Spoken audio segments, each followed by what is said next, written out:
Jæja, vinir, komiði nú sæl. Í dag kosningadagur. Íslenska þjóðin skundar á kjörstað og kýs sér fulltrúa til að sitja á Alþingi. Það eru fulltrúar sem að stjórna þessu landi, en það er önnur kosning sem þarf að eiga sér stað. Við þurfum að kjósa hver stjórnar hjartanu okkar. Það er mikilvægari kosning. Kosning þar sem enginn getur setið hjá eða skilað auðu. Kjósum við Krist eða skilum við auðu? Ef þú skilar auðu þá ertu í raun að hafna Kristi. En áður en ég held áfram með þetta, þá langar mig að rifja upp fáeinatriði. Að það segir í 1. Mósebók, 1. kafla, 27 og 28. Og Guð skapaði manninn eftir sinni mynd, hann skapaði hann eftir Guðs mynd, skapaði þau karl og konu, og Guð blessaði þau og Guð sagði við þau, verið frjósöm, margfaldist og uppfyllið jörðina og gjörið ykkur hana undirgefna og drottnið yfir fiskum sjávarins og yfir fuglum loftsins og yfir öllum dýrum sem hrærast á jörðinni. Guð gaf þeim þetta allt. Hann gaf þeim líf og hann gaf þeim fullkomið umhverfi til að lifa í. Þau áttu að drottna yfir þessu öllu saman, en það var háð ákveðnu skilyrði. Og við lesum það í kafla 2, vers 16 og 17. Og drottinn Guð bauð manninum og sagði, af öllum trjám í aldigarðinum máttu eta eftir vild, en af skilningstrénu góðs og ills máttu ekki eta, því að jafn skjótt og þú etur af því, skalt þú vissulega deyja. Og þetta var sáttmáli sem Guð gerði við Adam. Guð, hann mun sjá fyrir öllum þörfum þeirra. Það var Guðs hlutverk í þessum sáttmála sem gerður var. En þau þurftu að standa við sinn hluta sem var að sneiða hjá að eta trénu, eta ávöxtin. Og menn hafa fært rök fyrir því að þetta hafi í raun og veru verið sáttmáli sem fór fram þarna. Og þá vísa menn til dæmis í Hósea 6:7, þar sem segir, þeir hafa rofið sáttmálan að mannahætti, að þar hafa þeir verið mér ótrúir. Og hebreska orðið sem hér þýtt að mannahætti er sama orðið og notað allstaðar í 1. kaflanum, í 1. Mósebók, sem þýtt maður. Og eins og í versinu á undan sem ég var að lesa, að þegar að segir, og Guð skapaði manninn eftir sinni mynd, þá mátti þýða það alveg eins og Guð skapaði Adam eftir sinni mynd. Því það er nákvæmlega sama orðið sem er notað og líka þarna í Hósea. Og Adam, hann rauf sáttmálan sem Guð hefði gert við hann. Nú, hvað er sáttmáli? Almennt séð er sáttmáli loforð milli tveggja eða fleiri aðila að framkvæma ákveðnar aðgerðir. Og við gerum sáttmála að vinna saman að einhverju verkefni.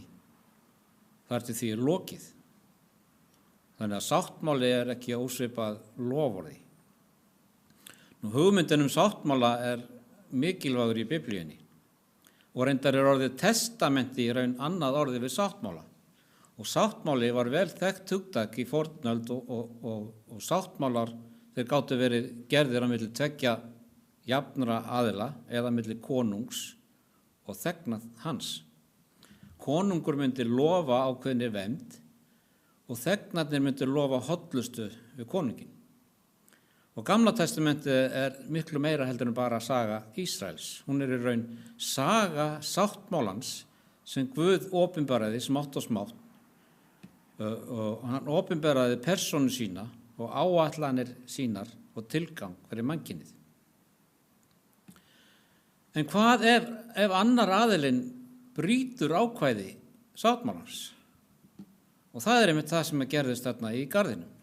Adam, hann braut ákvæði sáttmálans. Hvað verður þá sáttmálan? Hann er þá ógildur. Og hvorugur aðili sáttmálans er þá bundinn af ákvæðum sáttmálans. Þannig að í þessu tilfelli hvorki Guð né Adam er lengur bundinn. Og það einmitt það sem við sjáum í textanum. Guð vísar þeim út úr aldingarinum og hann var í fullum rétti að gera það, þar sem sáttmálinn var rofinn. Og við getum líkt þessu við hjónaband. Hjónaband í raun sáttmáli á milli karls og konu. Þau gera sína á milli sáttmála að vera hvort öðru trú. Og hvað gerist ef annar aðilinn ótrúr? Þá sáttmálinn brotinn. Og reyndar þá líkir Guð einmitt sambandin á milli hans og manna einmitt við hjónaband. Þar sem Guð, hann brúðguminn, en við mannfólkið, við erum brúðurinn. Sjáu til dæmis hér í Esekiel 16, 13-15, þar sem Guð líkir sambandi hans við Ísrael, við samband manns og konu, og þar sem konan hórast, og það segir: Þú varst prýdd gulli og silfri og klæðnaður þinn var úr hvítu líni, silki og glitvefnaði. Þú neyttir hveitimjöls, hunangs og ólífuolíu og þú varst frábærlega fríð og komst jafnvel í konunglega tign. Og nú fór orð af þér til heiðinna þjóða sökum fegurðar þinnar, því að hún var fullkomin fyrir skart það ég hafði á þig látið, segir drottning Guð. En þú reiddir þig á fegur þína og hóraðist upp á frægð þína og þú jóst hórdómi þínum út yfir hvert sem framhjá gekk. Þetta svakaleg lýsing. Og við sjáum þetta líka í Opinberunarbókinni 21:2 þar sem segir: Og ég sá borgina helgu, nýju Jerúsalem, stíga niður af himni frá Guði, búna sem brúði skartar fyrir manni sínum. Guð mun að lokum hafa trúfasta brúði sem hann mun giftast í brúðkaupi lambsins. En hvað gerir Guð þarna eftir að Adam, hann braut sáttmálann? Hvað gerir Guð? Gafst hann bara upp á Adam eða kom hann upp með aðra leið? Hann gafst ekki upp á Adam. Alveg eins og hjón sem lent hafa í því að hjúskapar sáttmáli þeirra brotinn, þá geta þau gert með sér nýjan sáttmála. Þau geta endurnýjað heit sín. Og það nákvæmlega það sem Guð gerði. Hann gerði nýjan sáttmála við þau. Og við sjáum það einmitt í 1. Mósebók 3:15 sem segir: Og fjandskap vil ég setja milli þín og konunnar, milli þín sæðis og hennar sæðis. Það skal merja höfuð þitt og þú skalt merja hæl þess. Og það oft talað þennan texta sem fyrstu tilvísunina í fagnaðarerindið. Þetta fyrsta fyrirheitið komu Krists til að bera syndir heimsins. Og þarna sjáum við náð Guðs í verki í aðstæðum þar sem sáttmálinn brotinn. Og síðan segir þarna í versi 21: Og drottning Guð gjörði manninum og konu hans skinnkirtla og létu klæðast þeim. Og Guð hér að kynna til sögunar allt hjálpræðis áfram sitt. Hann mun skaffa lambið, sætta menn við sig og hann færir okkur í ný klæði. Okkar nýju klæði réttlæti Krists, því okkar eigið réttlæti dugar ekki. Við lesum einnig það í Opinberunarbókinni 3:18. Sjáðu hvernig 1. Mósebók og Opinberunarbókin smellpassa saman. Ég ræð þér að þú kaupir af mér gull skýrt í eldi til þess að þú verður auðugur og hvít klæði til að skýla þér með, að eigi komi í ljósi vanvirða nektar þinnar og smyrja með augu þín til þess að þú verður sjáandi. Þannig gerði Guð nýjan sáttmála við Adam, alveg eins og hjón þar sem að hjúskaparsáttmálinn brotinn, koma saman á ný og gera með sér nýjan sáttmála. Hvað verður þá ákvæði gamla sáttmálans? Eru þau ekki lengur í gildi? Þar sem það nú nýr sáttmáli. Það út í hött. Ef hjón gera með sér nýjan sáttmála eftir að svo gamli rofinn, eru þá ákvæði gamla sáttmálans þá ekki lengur til staðar? Geta þau nú í ástarsambandi með öðrum aðila þar sem þau eru nú undir nýjum sáttmála en ekki þenn gamla? Það dettur engum neitt slíkt í hug. Að sjálfsögðu gilda sömu reglur og og ef eitthvað þá eru komið ný ákvæði til að tryggja að ekki verður endurtekning á brotinu. Það koma ákvæði eins og þú ferð aldrei aftur út að borða með þessum vinnufélaga þínum. Það á hreinu. Það ekki einhvern veginn þannig sem að þetta gerist. Og það sama sjáum við þarna í sögunni með Adam. Nú þarf Adam að sýna trú sína í verki með því að slátra lambi og hann kennir sonum sínum það til að þeir geti einnig lifað samkvæmt nýja sáttmálan. En hvernig fór það? Það segir þarna í kafla 4:3 í 1. Mósebók: og framliðu stundir færði Kaín drottni fórn af ávexti jarðarinnar. Var það samkvæmt sáttmálanum? Nei, hann átti ekki að færa ávaxtafórn. Abel, hann skildi þetta, eins og segir þarna í versinu: en Abel færði einnig fórn af frumburði jarðar sinnar og af feiti þeirra. Og voru afleiðingar af þessu sáttmálsbroti Kaíns? Vissulega, og við þekkjum það öll þá sögu. Síðan gerir Guð enn á nýjan sáttmála við Nóa. Og margir segja að Nóa sáttmálinn hafi verið skilyrðislaus sáttmáli vegna þess að hann ekki háður neinu sem Nói eða afkomendur hans þurfti að gera til að uppfylla þennan sáttmála. Það þeir fullyrða að loforðin séu byggð á trúfesti Guðs einu saman. Og það satt að hluta til. Við getum vita með vissu að það var aldrei annað heimsflóð, að það verður aldrei annað heimsflóð, ekki eins og það sem var á dögum Nóa, sama hversu illt mannkynið verður. Og hvorki illskan né réttlæti mannkynsins hefur áhrif á þetta skilyrðislausa ákvæði sáttmálans. En þetta þýðir þó ekki að Guð muni aldrei aftur að eyða jörðinni. Hann hefur talað að eyða jörðinni einn daginn með eldi. Nú sem tákn til að minna Nóa og afkomendur hans á sáttmáls loforð sitt, að þá setti Guð regnbogann í skýin. Þannig að regnboginn tákn þennan sáttmála. Og lærdómurinn fyrir okkur að þegar við sjáum regnboga, ættum við alltaf að vera minnt á trúfesti Guðs og náð. Og við ættum líka að vera minnt á að Guð okkar heilagur og réttlátur Guð, sem hatar synd og mun ekki leyfa synd að vaða uppi að eilífu án refsingar. Og eins og Guð útvegaði Nóa fjölskyldu hans leið til frelsis í örkinni, hefur hann einnig útvegað okkur leið til frelsis fyrir Jesú Krist. Nói og fjölskylda hans voru hólpin frá reiði Guðs sem kom í flóðinu, eins og þeir sem í Kristi eru hólpin frá komandi reiði. Var þetta skilyrðislaus sáttmáli? Var ekki skilyrði að til að komast af þá þurftu þau að vera í örkinni. Og það sama á við okkur. Við þurfum að vera í Kristi til að komast af. Þannig að það voru skilyrði í þessum sáttmála, þó svo að loforðið annað flóð, það var skilyrðislaust. Og eftir þetta gerir Guð enn á nýjan sáttmála við Abraham. Og margir segja að það hafi einnig verið skilyrðislaus sáttmáli, en ég ekki sammála því. Hvað var hlutverk Abrahams í þessum sáttmála? Abraham þurfti að trúa og treysta Guði. Guð gaf Abraham nafnið Abraham, sem þýðir faðir margra. Og ég trúi því að Guð hafi gefið honum þetta nafn vegna þess að hann faðir þeirra sem eins og hann eru hólpin fyrir trú. Og skilyrðin eru því að trúa. Er það eina skilyrðið eða eru ákvæði fyrri sáttmála enn í gildi? Vissulega sáttmálinn við Nóa enn í gildi, sjáum það. En hvað með þau ákvæði sem voru sett í sáttmálunum við Adam? Þau eru líka enn í gildi. Það ekki nóg að trúa, það þarf að sýna trú sína í verki með því að fara eftir því sem Guð hefur boðið.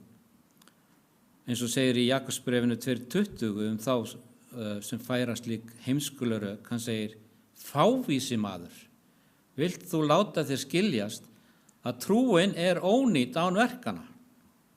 Þannig að trúin ógildir ekki ákvæði fyrri sáttmála. Sjáu hvað segir hér í 1. Mósebók 26:4 og 5.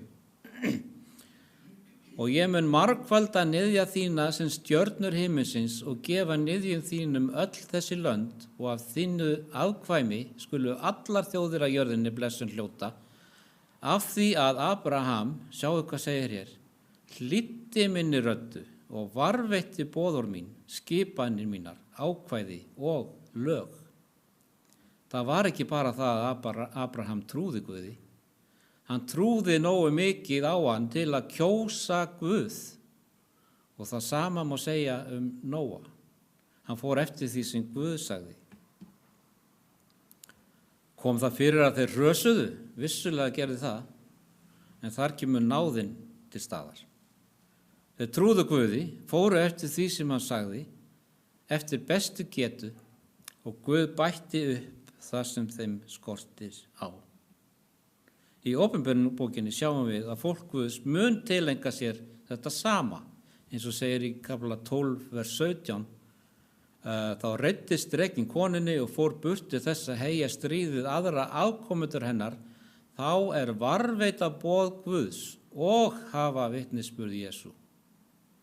Við þurfum að varðveita bæði boð Guðs og vitnisburð Jesú. Vitnisburður Jesú gerir ekki lög Guðs að engu. Við þurfum bæði, alveg eins og Abraham þurfti bæði og við erum andlegir Ísraelsmenn, andlegir afkomendur Abrahams. Það dugar ekki að við höfum aðeins trú Abrahams. Við þurfum að varðveita boð Guðs alveg eins og hann gerði. En þegar við hrösum, þá getum við eins og Abraham treyst á náð Guðs. Og næst gerir Guð enn á nýjan sáttmála við Móse og reyndar alla Ísraels þjóðina. Guð gefur þeim boðorðin 10 og það eru skilmálar sáttmálans sem Ísraels þurfti að fara eftir í öllu. Boðorðin 10 voru ekki ný boðorð eða nýjir skilmálar í sáttmála Guðs, alls ekki. Adam, hann þekkti vel þessi boðorð og það gerði líka Nói og Abraham. Sjáu hvað segir hér í bókinni Ættfeður og spámenn, kafla 32. Adam og Evu var kunnugt lög Guðs þegar þau voru sköpuð og hvaða kröfur voru gerðar til þeirra því að lífsreglurnar voru lagðar þeim á hjarta. Og þegar menn tóku að brjóta lögin var þeim ekki breytt. Adam fræddi afkomendur sína lög Guðs og þau varveittust mann fram að manni frá kynslóð til kynslóðar. Nói og fjölskylda hans varveittu lögin og Nói kenndi afkomendur sínum boðorðin 10. Og þegar menn snéru aftur frá Guði, valdi drottinn Abraham og sagði hann, Abraham hlýddi minni röddu og varveitti boðorð mín, skipanir mínir og ákvæði og lög. Niðjum Abrahams tókst ekki að standa við þessa skuldbindingu, sem var til þess að þeir fóru til Egyptalands og voru þar ofurseldir ánauð. Því var það svo að þegar drottinn leiddi þá út úr Egyptalandi, steig hann niður til Sínaí, umleikinn dýrð og fjölda engla og mælti fram lög sín af miklu veldi í áhöfn alls fólksins. Og hann treysti ekki á að menn gætu munað lífsreglur hans. Þannig að í hvert sinn sem Guð gerir nýjan sáttmála, þá inniheldur hann alltaf sömu ákvæði. Eini munurinn með sáttmálan á Sínaí að hann ritar þessi ákvæði á steintöflur til þess að þau gleymist ekki. Guð hafði alltaf fram af þessu treyst á að ákvæði sáttmálan hans væri rituð á hjörtu þeirra sem tilheyra honum, en vegna þess hversu lengi Ísraelsmenn höfðu dvalið í ánauð í Egyptalandi, þá höfðu þau gleymt þessu og Guð þurfti að rita það á steintöflur. En hann vildi miklu frekar að þetta væri ritað á hjörtu þeirra sem tilheyra honum. Og þess vegna gerir Guð enn á sáttmála við okkur mennina. Það það sem vel þekkt sem nýji sáttmálin. Jeremía sá fyrir þennan nýja sáttmála og sagði frá honum í kafla 31, vers 31-33. Sjá þeir dagar munu koma, segir drottinn, að ég mun gjöra nýjan sáttmála við Ísraels hús og Júdahús. Ekki eins og þann sáttmála ég gjörði við feður þeirra, Þá ég tók í hönd þeirra til þess að leiða þá út úr Egyptalandi. Sáttmálann sem þeir hafa rofið, þótt ég væri herra þeirra, segir drottinn. En í þessu skal sáttmálinn fólginn vera, sá ég gjöri við Ísraels hús eftir þetta, segir drottinn. Ég legg lögmál mitt þeim í brjóst og rita þau á hjörtu þeirra, og ég skal vera þeirra Guð og þau skulu vera mín þjóð. Þetta nýji sáttmálinn. En hver eru ákvæði þessa nýja sáttmála? Það eru nákvæmlega sömu ákvæðin, nema núna eru þau ekki rituð á steintöflur, heldur á hjörtu okkar. Og það nákvæmlega hvernig Guð vildi alltaf hafa þetta, ekki á steini, heldur á hjörtum okkar. Og Kristur stofsetti síðan þennan nýja sáttmála, eins og við köllum hann, og við lesum það í Lúkas 22, 19 og 20. Og hann tók brauð, gjörði þakkir, braut það, gaf þeim og sagði, þetta líkami minn sem fyrir yður gefinn, gjörið þetta í mína minningu. Eins tók hann kalegginn eftir kvöldmáltíðina og sagði, þessi kalegur hinn nýji sáttmáli í mínu blóði sem fyrir yður úttelt. Og eins og með dæmið hjónin sem ég tók áðan, þegar hjúskapar sáttmálin brotinn og þau gera með sér nýjan sáttmála, þá það ekki ákvæði sáttmálan sem ný. Það aðeins nýr sáttmáli með sömu ákvæðum. Hjónin þurfa áfram að vera hvort öðru trú. Eins það með þennan nýja sáttmála, það eru sömu ákvæði, rituð á hjörtu okkar en ekki á steintöflur. Allir þessir sáttmálar eru innsiglaðir í blóði Jesú. Adam, hann fórnaði lambi og horfði þannig í trú fram til þess tíma þegar sanna lamb kæmi í fyllingu tímans.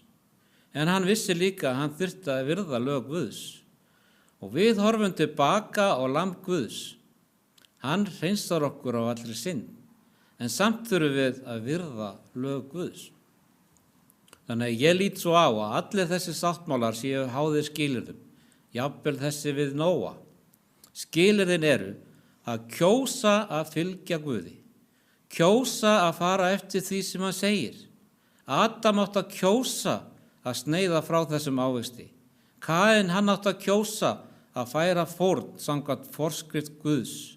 Nói og Abraham, þeir kusu að fara í öllu eftir ákvæðum sáttmálans, þó þeir hefðu báðir hrasað, en þar kemur náðin til sögunar.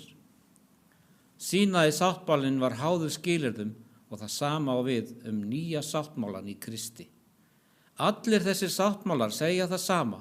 Guð lofar að sjá sitt fólk og fólk Guðs lofar að fara eftir lögum hans.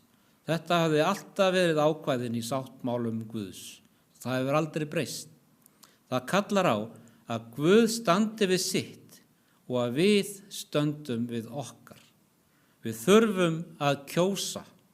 Adam þurfti að kjósa að hlýða en hann kaus að óhlýðnast. Sjáðu hvað segir hér í Jósúa 24:15.